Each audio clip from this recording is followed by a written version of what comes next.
Sir जी पता नहीं, बाकी आए नहीं अभी।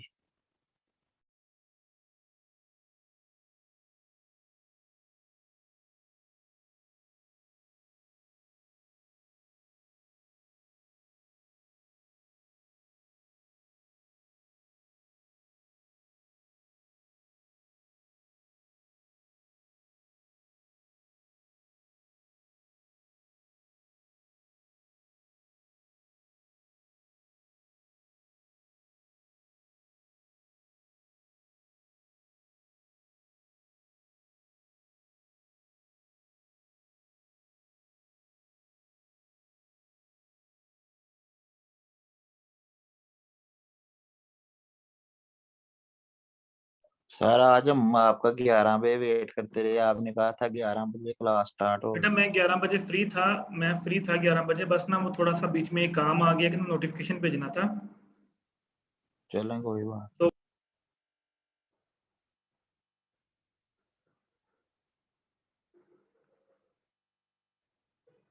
बिस्मिल्लाहिर्रहमानिर्रहीम। ओके बेटा, चलें स्टार्ट करते हैं। लास्ट टाइम क्लास के अंदर हम लोगों ने डिस्कस किया था, स्टार्ट किया था बिजनेस क्या होता है, टाइप्स ऑफ बिजनेस क्या होती हैं।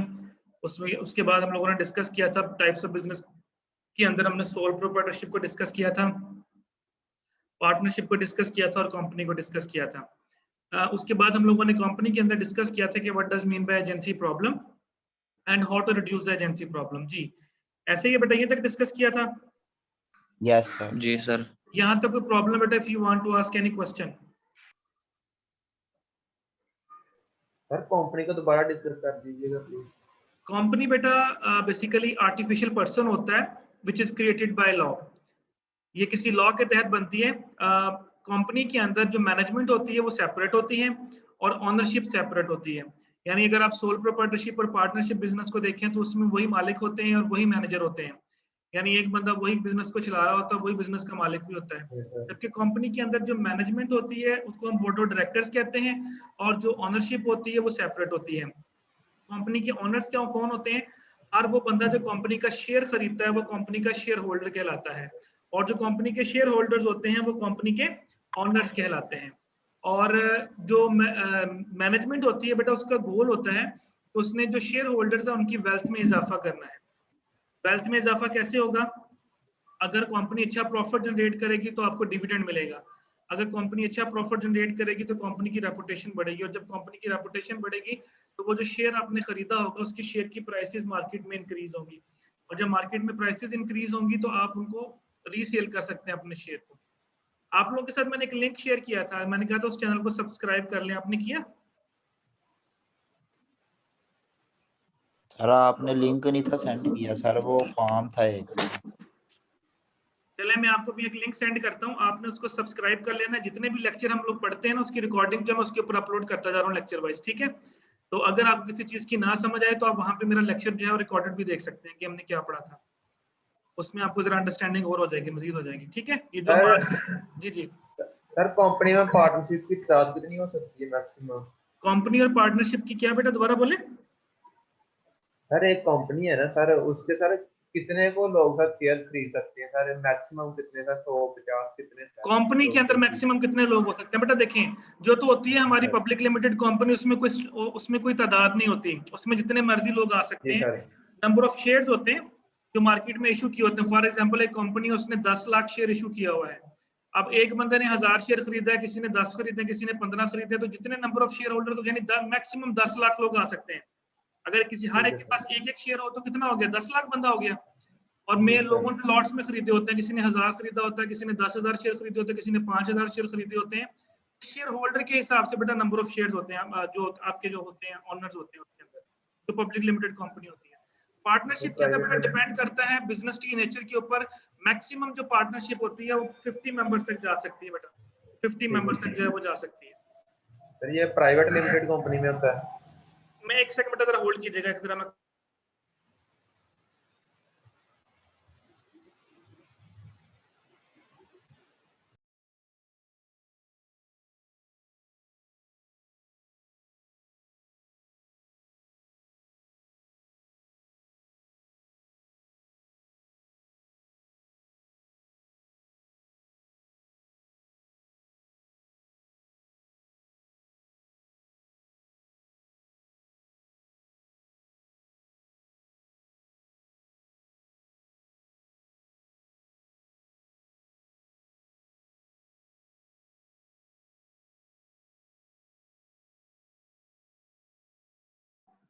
बेटा जो प्राइवेट कंपनीज होती हैं उस पर डिपेंड करता है नंबर ऑफ कि आप लोगों ने कितने रखने हैं।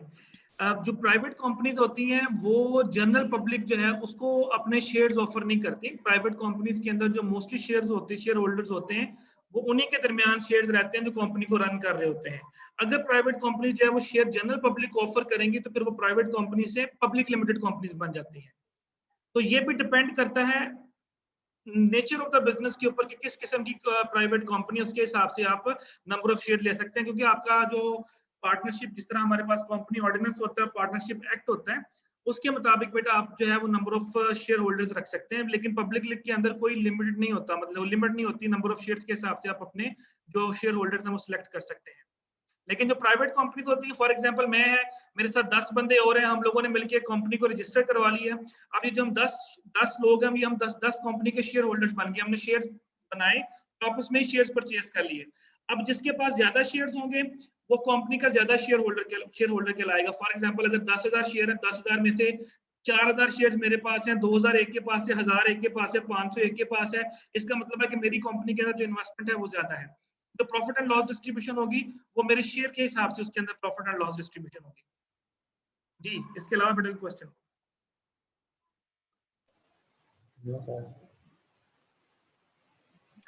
सर ओके, चलें। जी जी सर वो तो पहले नहीं एग्रीमेंट हो जाता कि अगर लॉस हुआ तो सारे में से होगा आपको? वो बेटा पार्टनरशिप की बात कर रहे हो आप। जो पहले एग्रीमेंट होता है ना, वो पार्टनरशिप के अंदर एग्रीमेंट होता है। मैं एक छोटी सी एग्जांपल देता हूँ। आप पेप्सी कंपनी के शेयर खरीदना चाह रहे हैं, आप आज मार्केट में गए, आपने पेप्सी के, फॉर एग्जांपल पेप्सी के शेयर की प्राइस है 40 रुपए, आपने 40 रुपए के हिसाब से कोई तकरीबन 100 शेयर खरीद लिया, 4,000 रुपया लगा दिया। आपने क्या एग्रीमेंट किया पेप्सी कंपनी के साथ? कोई एग्रीमेंट नहीं किया। हाँ, अब आप कंपनी के शेयर होल्डर बन गए हैं। अब कंपनी को जो बीओडीज चला रहे हैं, बोर्ड ऑफ डायरेक्टर्स जो चला रहे हैं कंपनी को, इस वक्त हमें नहीं पता पेप्सी कंपनी में इस वक्त क्या हो रहा है। इस वक्त जो बीओडीज चला रहे हैं कंपनी को, जब प्रॉफिट होगा आपको क्या मिलेगा? जब प्रॉफिट होगा तो उस प्रॉफिट में से कुछ हिस्सा आपको डिस्ट्रीब्यूट किया जाएगा डिविडेंड के तौर पे। आपकी वो अर्निंग है। अगर कंपनी के शेयर की प्राइसेस बढ़ती रहेंगी तो आपकी वो अर्निंग है। और खुदा ना खास्ता अगर कंपनी डूब जाती है फॉर एग्जाम्पल, तो आपका जो 4,000 रुपया लगा था वो भी डूब जाएगा, वो आपको वापस नहीं मिलेगा। Got the idea? तो पार्टनरशिप की आप बात कर रहे हैं, जो आप बात कर रहे हो कि जी हमने एक एग्रीमेंट किया होता है, रिटर्न एग्रीमेंट करते हैं, उसको बोलते हैं पार्टनरशिप डीड या एग्रीमेंट। उसके अंदर लिखा होता है जी भाई कि मेरा इतना हिस्सा है, तुम्हारा इतना हिस्सा है, तुम्हारा इतना हिस्सा है, मेरी इतनी सैलरी, तुम्हारी इतनी सैलरी, तुम्हारी इतनी सैलरी, मैं ये चीज बियर करूंगा, तुम ये बियर करोगे, तुम वो बियर करोगे। फिर आप उसको रिटर्न एग्रीमेंट की फॉर्म में लिख लेते हैं। कंपनी में ऐसा कोई एग्रीमेंट नहीं होता बेटा। अंडरस्टैंड? बेटा यस नो में आंसर यस दिया सर। करें मुझे, यस नो में बोले, मुझे पता चले कि आप सुन रहे हैं मुझे। Yes sir. ओके, आगे बेटा हमारा टॉपिक है फाइनेंशियल मार्केट्स के बारे में थोड़ा सा डिस्कस करते हैं। बस ये थोड़ा सा ये स्लाइड हम लोगों ने पढ़नी है। इसके बाद जो आगे वाली स्लाइड्स हैं वो आप लोगों ने फाइनेंशियल अकाउंटिंग के अंदर पढ़ी होंगी। जर्नल कैसे बनाते हैं, लेजर्स क्या है, ट्रायल बैलेंस क्या है, वो मैं आप लोगों को बनाना नहीं सिखाऊंगा, तो जस्ट थोड़ा सा मैं आपको ओवरव्यू दूंगा। उसके बाद डायरेक्ट हम मूव करेंगे कॉस्ट अकाउंटिंग की डेफिनेशन के ऊपर, और कॉस्ट स्टेटमेंट्स कैसे बनाते हैं उन स्टेटमेंट्स की तरफ हम मूव करेंगे। जी, फाइनेंशियल मार्केट्स बेटा क्या होती हैं? What does mean by financial markets? Business finance का सब्जेक्ट पढ़ा था? No sir. पढ़ रहे हैं अब पढ़ रहे हैं सर। अब पढ़ रहे हैं, फाइनेंशियल मैनेजमेंट पढ़ रहे हैं? अब पढ़ रहे हैं सर भी। बेटा बिजनेस फाइनेंस और सब्जेक्ट है, फाइनेंशियल मैनेजमेंट और सब्जेक्ट है। पढ़ कौन सा रहे हैं अभी? Sir business finance. Business finance. अच्छा, बिजनेस फाइनेंस पढ़ रहे हैं आप लोग, ठीक होगा। चलिए मैं थोड़ा सा आप लोगों को इसके बारे में भी गाइड कर देता हूँ। ये जो टॉपिक है ये आप लोगों को सब्जेक्ट में भी हेल्प आउट करेगा, हमसे भी रिलेटेड है, उस सब्जेक्ट से भी रिलेटेड है। अच्छा, अभी एजेंसी प्रॉब्लम तक हमने लास्ट टाइम डिस्कस कर लिया था। आज हम डिस्कस करेंगे what is financial markets and types of financial markets. Tell me, सिर्फ ये बताएं मार्केट क्या होती है, फाइनेंशियल मार्केट को छोड़ दें। Just tell me the definition of market. What is market? पढ़ी होगी आप लोगों ने, मैनेजमेंट पढ़ी है, मार्केटिंग पढ़ी है, सब्जेक्ट पढ़े हुए हैं। What is market? मार्केट किसे कहते हैं? सर मार्केट वो प्लेस जहाँ पर गुड्स या सर्विस की क्रिएशन और एक्सचेंज ये होते हैं सर। ओके, मार्केट वो प्लेस है जहाँ पे गुड्स एंड सर्विसेज की एक्सचेंज होती है। ओके, और अच्छा, अगर for example sir market is a place where बोले बेटा बोले। Sir, market is a place where two parties gathered and exchange of goods with each other. Okay ठीक हो गया, two parties gather and exchange their goods and services. अच्छा आप मुझे ये बताएं, अगर फॉर एग्जांपल मैं आप लोगों से अभी हम लोग डिस्कशन कर रहे हैं, मैं आपसे कहता हूँ यार मैं एक मोबाइल खरीदना चाह रहा हूँ, आप में से एक बंदा मोबाइल बेचना चाह रहा है फॉर एग्जांपल, और मैं अभी उसको पैसे पे कर देता हूँ, ट्रांसफर कर देता हूँ, और वो बंदा मुझे मोबाइल दे देता है, तो this place is a market at this time. क्या हम इसको मार्केट बोलेंगे? Yes, sir. चलें एक और एग्जांपल ले लेते हैं। आप यूनिवर्सिटी में हैं, आप यूनिवर्सिटी के अंदर क्लासेस ले रहे हैं फॉर एग्जांपल, यूनिवर्सिटी के बाहर आप निकलते हैं तो बाहर गेट के ऊपर 2-3 आइसक्रीम वाला खड़े हैं आप उनसे आइसक्रीम लेके परचेज करके उससे खाते हैं, तो क्या वो जो रोड है उस वक्त आपके लिए मार्केट है?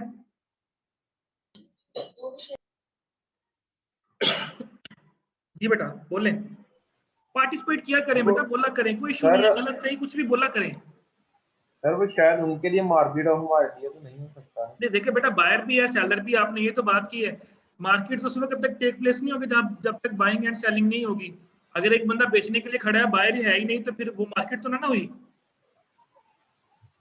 जिस Yes, तरह sir. चले एक और एग्जांपल लेते हैं, अक्सर आप देखें गली मोहल्लों के अंदर जुमा बाजार, हफ्ता बाजार, इतवार बाजार लगता है, इतवार वाले दिन स्पेसिफिक लगता है, इतवार वाले दिन के बाद वो खत्म हो जाता है, संडे टू संडे लगता है, तो क्या संडे वाले दिन के लिए वो जगह जहां पे वो बाजार लगता है वो मार्केट होगी आपके लिए?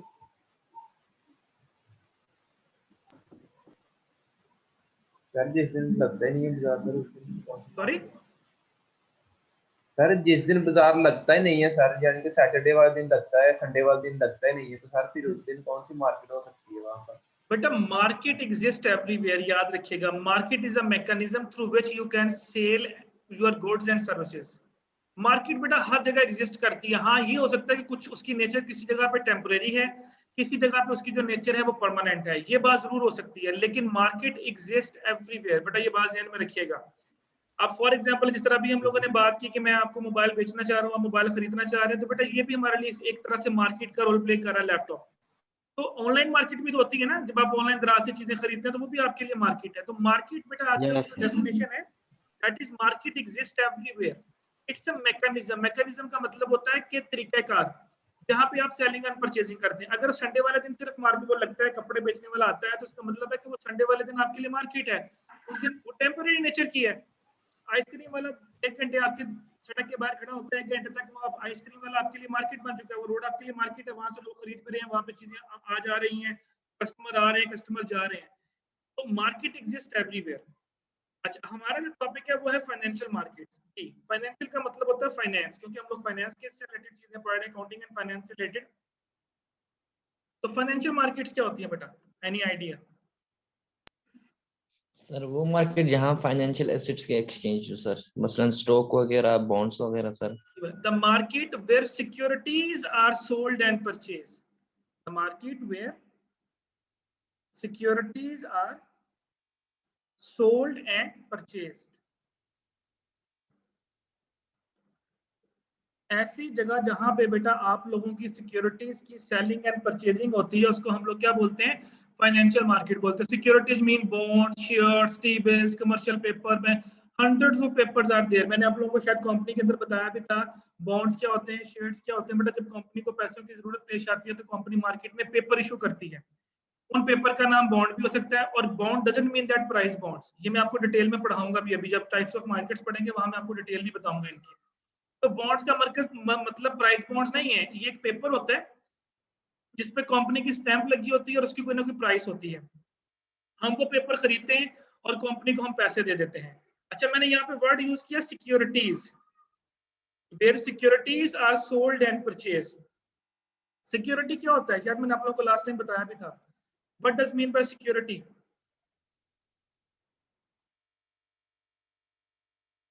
अगर हम सिक्योरिटी को डिफाइन करें तो हम कैसे डिफाइन करेंगे सिक्योरिटी को?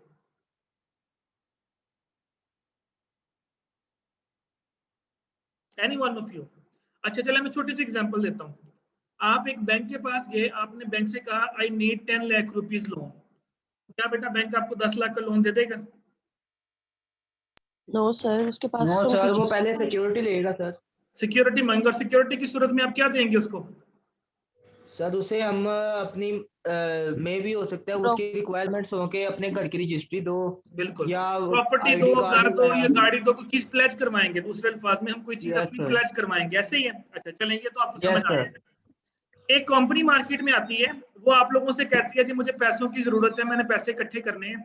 आप लोगों के पास आई तो क्या बेटा आप उसकी बात सुन के आप उसको पैसे दे देंगे? नहीं, नो हम भी उससे सिक्योरिटी मांगेंगे। हमें क्या पता है कंपनी का क्या करेगी हमारे साथ। कंपनी जो होती है फिर वो सिक्योरिटी के तौर पे क्या इशू करती है? कंपनी सिक्योरिटी के तौर पे बेटा इशू करती है पेपर्स। उन पेपर्स का नाम शेयर भी हो सकता है, उस पेपर का नाम बॉन्ड भी हो सकता है, उस पेपर का नाम कमर्शियल पेपर भी हो सकता है, एंड सो ऑन। उसके बहुत से पेपर मार्केट में मुख्तलिफ नामों से अवेलेबल है।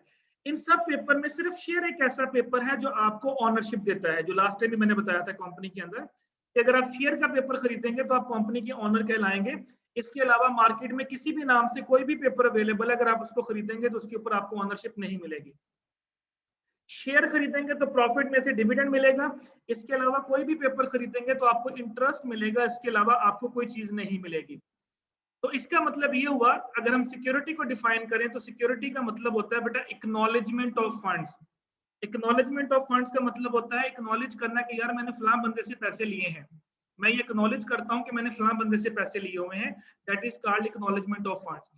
तो कंपनी बेटा कोई अपने एसेट प्लेज नहीं करवाएगी आपके पास कि 10 रुपए के पेपर के लिए वो अपने एसेट आपके पास प्लेज करवाएगी, नो।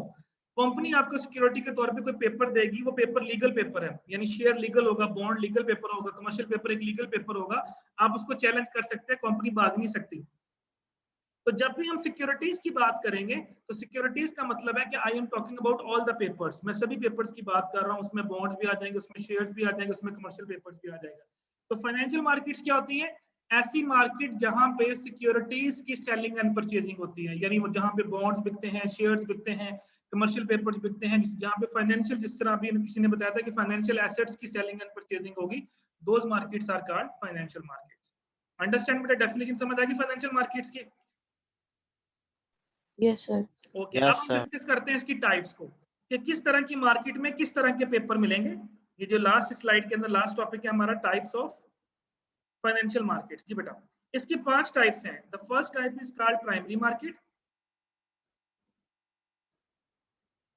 चलिए वन बाय वन डिस्कस करते जाते हैं। तो पहली टाइप में बेटा आ जाएगा प्राइमरी मार्केट, बाकी फिर हम नेक्स्ट उसको साथ साथ लिखते जाएंगे। अच्छा, प्राइमरी मार्केट बेटा क्या होती है? The market where new securities issued by the company first time sold and purchased। ऐसी मार्केट बेटा जहां पे कंपनी आपको वो सिक्योरिटीज बेचेगी जो पहली दफा कंपनी इशू करती है। फॉर एग्जांपल, पेप्सी कंपनी एक नया पेपर इशू करती है एक नए नाम से, तो जहां जहां वो इशू करेगी वो मार्केट आपके लिए प्राइमरी मार्केट है। फॉर एग्जांपल, पेप्सी कंपनी कहती है मेरे फलां फलां फलां ऑफिस से आपको ये पेपर मिलेगा, यहां से आके खरीद लो, तो वो ऑफिस उस वक्त आपके लिए क्या है? Primary market. यानी वो पेपर इससे पहले एग्जिस्ट नहीं करता। अगर आप इसकी कंपनी के पॉइंट ऑफ से एग्जांपल, फॉर एग्जांपल मैं कहता हूं कोई नया मॉडल इंट्रोड्यूस करवा दिया कंपनी ने, अगर हम कोई कार की एग्जांपल है तो मैं कहता हूं जो कंपनी ने एक नई कार इंट्रोड्यूस करवा दी, तो जहां जहां पे उसने इंट्रोड्यूस करवाई होगी वो प्राइमरी मार्केट होगी। लेकिन हम सिक्योरिटीज की बात कर रहे हैं, आज दफा बेटा कंपनी को पैसों की जरूरत पेश आई तो कंपनी ने एक नए नाम से पेपर इशू कर दिया। फॉर एग्जांपल, कुछ अर्सा पहले एंग्रो यूरिया ने एंग्रो रुपया के नाम से एक पेपर इशू किया था, एंग्रो रुपया। तो जहां जहां वो पेपर इशू करेगी that market is called primary market, और ये कुछ अर्से के लिए होती है। फॉर एग्जांपल, कंपनी कहती है जी फलां डेट तक आप ये पेपर मुझसे खरीद सकते हैं, यानी आज इशू किया पेपर, डेट अनाउंस की, और कंपनी ने कहा जी 15 अप्रैल तक जो है जो आप मुझसे पेपर खरीद सकते हैं। तो आज से लेके 15 अप्रैल तक जहां जहां से वो पेपर आपको मिलेगा वो मार्केट आपके लिए प्राइमरी मार्केट है। मैं दोबारा डेफिनेशन रिपीट कर रहा हूँ, market where securities issued by the company first time sold and purchase. ऐसी मार्केट जहां पे कंपनी वो सिक्योरिटीज सेल एंड परचेज करती हैं जो पहली दफा इशू किए जाते हैं। अच्छा, अब यहाँ पे जो कंपनीज सिक्योरिटीज इशू करती हैं वो 2 तरीके से बेटा इशू करती हैं। प्राइमरी मार्केट में जो सिक्योरिटीज कंपनी इशू करेगी वो 2 तरह से करेगी। एक को हम बोलते हैं डायरेक्ट प्लेसमेंट,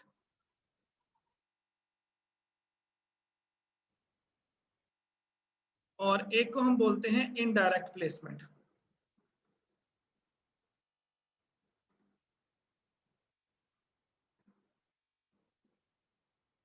यानी प्राइमरी मार्केट में जो कंपनीज हैं वो 2 तरह से अपनी सिक्योरिटीज बेचती हैं। एक होती है डायरेक्ट प्लेसमेंट के थ्रू, क्योंकि ये पहली दफा मार्केट में आ रही होती है, ये पहले से पहले अवेलेबल नहीं होती, इस वजह से कंपनी दो मेथड यूज करती है। डायरेक्ट प्लेसमेंट बेटा इसके नाम से ही जाहिर है, डायरेक्ट प्लेसमेंट का मतलब है कंपनी होगी, ये मैं एक छोटी सी डायग्राम बना रहा हूँ, कंपनी सिक्योरिटी इशू करेगी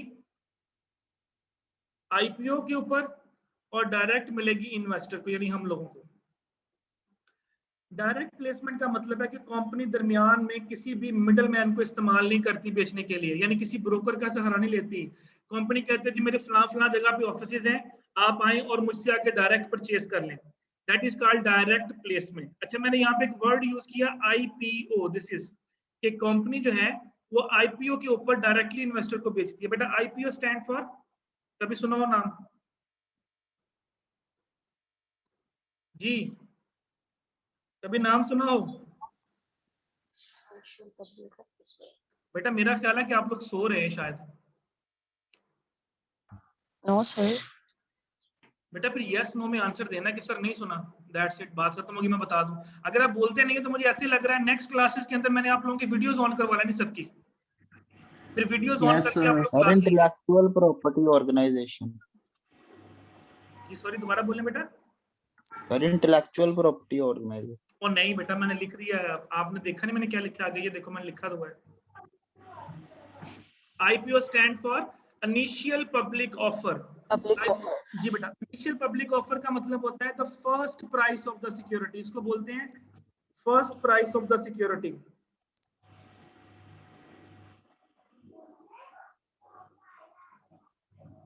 देखिए, जब कंपनी बेटा कोई पेपर बेचने आती है मार्केट में, वो फ्री में तो नहीं बेचेगी, उसकी कोई ना कोई तो प्राइस रखेगी ना, 5 रुपए, 10 रुपए, 20 रुपए, 40 रुपए। तो पहली दफा बेटा जो पेपर की प्राइस रखी जाती है उस प्राइस को बोलते हैं आईपीओ, इनिशियल पब्लिक ऑफर।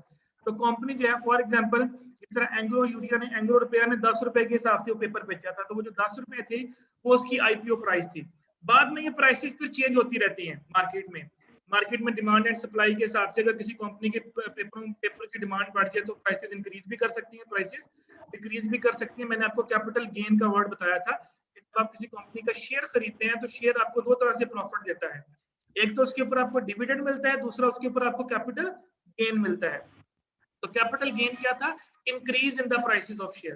तो पहली दफा जब पेपर मार्केट में आ गया, उसके बाद अगर उसकी प्राइसेस में चेंज आती है तो that is called capital gain या लॉस।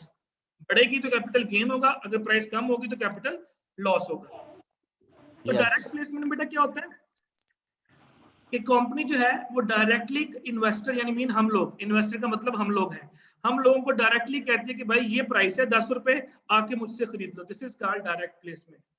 इनडायरेक्ट प्लेसमेंट में क्या होता है कि कंपनी जो है मोस्टली किसी बैंक को इन्वॉल्व करती है, मिडल मैन को, और बैंक जो होता है वो आगे आईपीओ प्राइस के ऊपर इन्वेस्टर को जो है वो चीजें बेचता है, यानी इनडायरेक्ट प्लेसमेंट। देखें, इनडायरेक्ट का मतलब होता है कि आप डायरेक्ट नहीं जा रहे लोगों के पास, बल्कि आप इनडायरेक्ट वे में जा रहे हैं। और इनडायरेक्ट वे का मतलब होता है कि आप किसी बैंक को इन्वॉल्व कर रहे हैं, यानी कंपनी किसी बैंक को अपने पेपर देती है और बैंक से कहती है कि ये पेपर पकड़ो और उसको मार्केट में सेल आउट करें। तो बैंक जो है वो कंपनी के बिहाफ के ऊपर फिर पेपर बेचता है। लेकिन बेटे डेफिनेटली बैंक फ्री में तो नहीं काम करेगा कंपनी के लिए, वो कोई ना कोई अपनी फीस चार्ज करेगा कंपनी से, एंड डेफिनेटली बैंक जो है वो अपनी फीस चार्ज करता है। अच्छा, बैंक जो है बेटा वो मोस्टली दो तरह की सर्विसेज ऑफर करता है। बैंक जो है वो कंपनी को, मैं लिख भी देता हूं, दो तरह की बेटा सर्विसेज ऑफर करता है। एक को वो बैंक बोलता है अंडरराइटिंग करूंगा, यानी ये बैंक दे रहा है सर्विसेज कंपनी को, अब कंपनी की मर्जी है कि उसने कौन सी सर्विस लेनी है। और एक होगा बेस्ट एफर्ट्स ऑफरिंग। कंपनी ने बैंक को हायर किया, बैंक ने कहा ठीक है मैं आपकी सिक्योरिटीज मार्केट में बेचूंगा, लेकिन अब आप बताएं कि आपने मुझसे कौन सी सर्विस लेनी है, आपने मुझसे अंडरराइटिंग लेनी है या मुझसे बेस्ट एफर्ट्स ऑफरिंग लेनी है। अब इन दोनों में क्या फर्क है, any idea?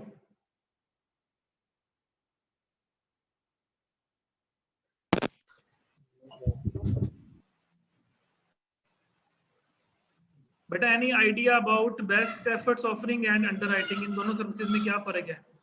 Anyone? No sir. No idea. अच्छा मैं बताता हूँ, पहले आपने दोनों को गौर से सुनना है। अंडरराइटिंग में बेटा क्या होता है कि बैंक जो है वो कंपनी से सिक्योरिटीज लेता है, बैंक कंपनी से सिक्योरिटीज लेता है और उसको मार्केट में सेल करने की कोशिश करता है। जो सिक्योरिटीज नहीं बिकती वो सारी की सारी सिक्योरिटीज बैंक को खुद खरीदना पड़ेगी। यानी ये मुआहदा तय होता है अंडरराइटिंग के अंदर बैंक और कंपनी के दरमियान के बैंक सिक्योरिटीज बेचेगा, जो सिक्योरिटीज बिकी उसके पैसे तो कंपनी को मिलने ही मिलने हैं, लेकिन जो अनसोल्ड सिक्योरिटीज है that should be purchase by the bank, वो बैंक को खरीदनी पड़ेगी।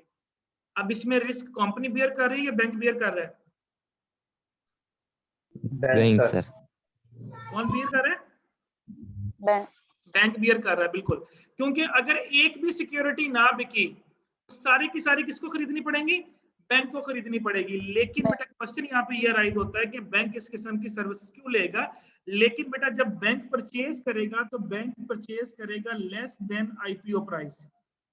यानी अगर फॉर एग्जांपल शेयर की उस सिक्योरिटी की प्राइस थी 10 रुपए, बैंक 10 रुपए के हिसाब से बेचेगा मार्केट में, लेकिन जो नहीं बिकी और वो बैंक को खरीदनी पड़ी तो बैंक उसको 10 रुपए के हिसाब से नहीं खरीदेगा, बल्कि मे भी 7 रुपए, 6 रुपए, 8 रुपए, 5 रुपए, जो भी दोनों के दरमियान रेट तय हुआ होगा, बैंक उसके हिसाब से खरीदेगा। यानी बैंक जो है वो सस्ती खरीदेगा।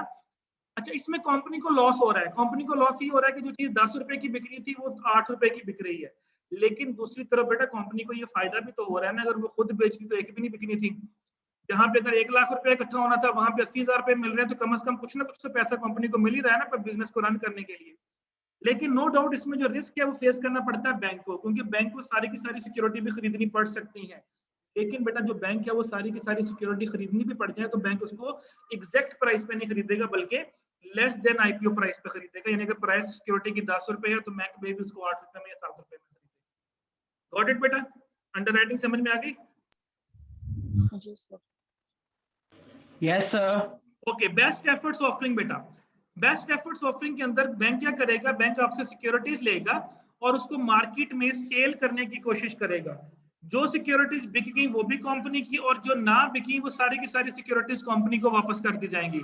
अगर एक भी सिक्योरिटी नहीं बिकती तब भी सारी की सारी कंपनी को वापस कर दी जाएंगी, और बैंक इसके लिए आपसे अपनी फीस चार्ज करेगा जो भी आप दोनों के दरमियान तय हुई होगी। इसमें रिस्क कौन बेयर कर रहा है? कंपनी। इसमें company risk sir. Company bear कर रही है, क्योंकि अगर एक भी सिक्योरिटी नहीं बिकती तो भी सारी की सारी सिक्योरिटीज कंपनी को वापस कर दी जाएंगी।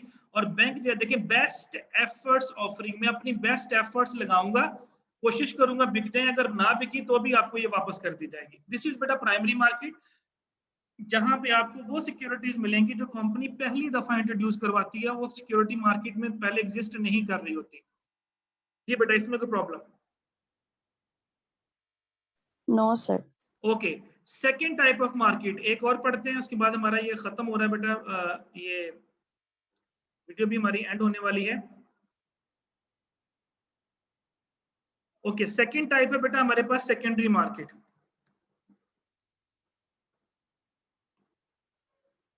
सिंपल डेफिनेशन है बेटा इसकी, the market where existing securities are sold and purchase. यानी ऐसी मार्केट जहां पे पहले से ही मौजूद शुदा सिक्योरिटी की सेलिंग एंड परचेजिंग होती है। यानी फॉर एग्जांपल आप कहते हैं मैंने पेप्सी शेयर खरीदना हूं, पहले से पड़ा हुआ मार्केट में, आप जहां से इसको खरीदेंगे वो आपके लिए सेकेंडरी मार्केट है।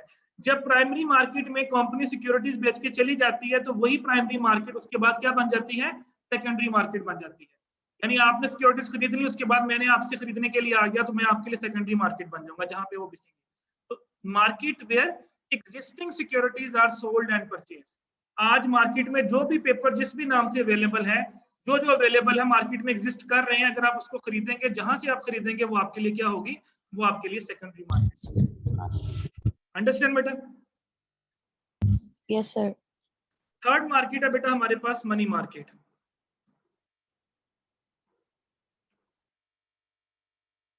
The market where securities whose maturities are less than or equal to 1 year sold and purchased। ऐसी मार्केट बेटा जहां पे आपको वो सिक्योरिटीज मिलेंगी जिनकी मुद्दत लेस देन और इक्वल टू 1 ईयर होगी। यानी एक कंपनी है वो कहती है जी मुझे सिर्फ 6 माह के लिए लोगों से पैसा चाहिए, या एक इन्वेस्टर है वो कहता है जी मैंने सिर्फ 3 माह के लिए पैसा लगाना है, 3 माह के बाद मैंने अपना पैसा वापस निकाल लेना है, तो बेटा उसको फिर जाना पड़ेगा मनी मार्केट के अंदर। तो the market where securities whose maturities are less than और इक्वल टू 1 ईयर, यानी मैक्सिमम मुद्दत 1 साल है और उसमें या 1 साल से कम है, कम में 3 माह हो सकते हैं, 2 माह हो सकते हैं, 1 माह हो सकता है, 12 महीनों से ज्यादा इसके अंदर नहीं होगा। अब इसमें मुख्तलिफ किस्म के पेपर्स अवेलेबल हैं, चलें वो पेपर्स फिर हम नेक्स्ट क्लास में डिस्कस करेंगे, वो थोड़ी डिटेल लेंथी हो जाएगी हमारी, तो हमारी वीडियो एंड होने वाली है, सिर्फ 3-4 मिनट्स रह गए हैं। तो यहाँ तक बेटा if you want to ask any question you can ask. Sir primary market की 1 मिनट रिपीट कीजिएगा डेफिनेशन। इसकी बेटा किस मार्केट की? Primary sir. Primary, the market where securities issued by the company first time. The market where securities issued by the company first time. यानी first time जब कोई security market में आती है तो वो मार्केट आपके लिए प्राइमरी मार्केट है। The market where securities issued by the company first time is called primary market.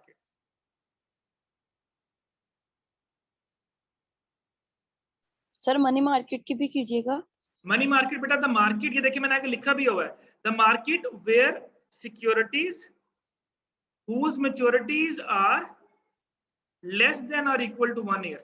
The market where securities whose maturities are less than or equal to 1 year sold and purchased. ऐसी market जहां पे वो securities बेची या खरीदी जाएंगी जिनकी मुद्दत 1 साल या 1 साल से कम होगी। The market where securities whose maturities are less than or equal to 1 year. Understand बेटा? Yes sir, thank you. ये बेटा इसकी अटेंडेंस मार्क करें, कौन मार्क करेगा?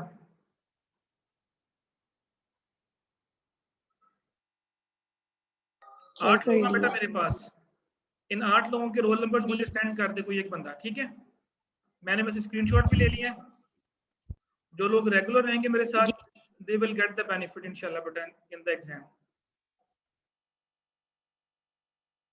एनी क्वेश्चन, एनी क्यूरी बेटा? No sir. नो आप में से सर। बेटा कोई भी मुझे सेंड कर दीजिएगा। आपकी क्लास में, अच्छा आपने लास्ट टाइम बताया था शायद जीआर कोई नहीं है, सीआर तो मुझे नजर ही नहीं आते क्लास में कौन है।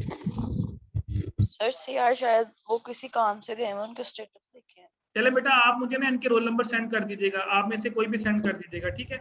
ये जो 5 लोग हैं इनके रोल नंबर्स मुझे सेंड कर दीजिएगा ताकि मैं अटेंडेंस आपका रिकॉर्ड साथ साथ रखूं। चले बेटा, thank you so much, Allah Hafiz. Next class हमारी अब थर्सडे को, ऐसे ही है? Yes sir. थर्सडे वाला दिन इंशाल्लाह मुलाकात होगी बेटा। अल्लाह हाफिज सर। हाफिज बेटा।